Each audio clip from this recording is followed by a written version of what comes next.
ఒకరోజు ఉపాహారాల ప్రపంచంలో ఒక గొప్ప పండుగ జరిగింది. అన్ని వంటకాలు, ఇడ్లీ, దోస, వడ, పొంగల్, పూరి అందరూ హాజరయ్యారు.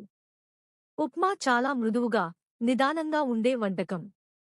పెసరట్టు మాత్రం కొంచెం గట్టిగా, క్రిస్పీగా ఉండేది, కాని గుండె మాత్రం ఎంతో మృదువైంది. ఇద్దరూ కొంచెం విడివిడిగా నిలిచారు. ఎవ్వరూ వీళ్లను జంటగా ఊహించలేదు. అప్పుడే వంటల దేవత ఒక ప్రకటన చేశారు. ఈ రోజు నుంచి ఎవరి రుచులు పరిపూర్ణంగా కలిసితే వారే శ్రేష్ఠ జంటగా ప్రకటించబడతారు. అన్ని వంటకాల్లో టెన్షన్ మొదలైంది. ఉప్మా మృదువుగా పెసరట్టు దగ్గరకు వెళ్లి ఇలా అనింది. నేను మృదుత్వాన్ని ఇస్తాను, నీవు బలాన్ని ఇస్తావు. మనిద్దరం కలిసి కొత్త రుచిని సృష్టిద్దాం.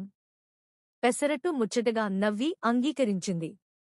అలా వారు ఒక అద్భుతమైన కలయికగా మారారు. బయట పెసరట్టు లాగా గోధుమ రంగులో క్రిస్పీగా, లోపల ఉప్మాలాగా తెల్లగా మృదువుగా. అన్ని వంటకాలు ఆనందంతో చప్పట్లు కొడుతూ పెళ్లి సందడిలా శబ్దించాయి. జయ జయ ఉప్మా పెసరట్టు జంటకి.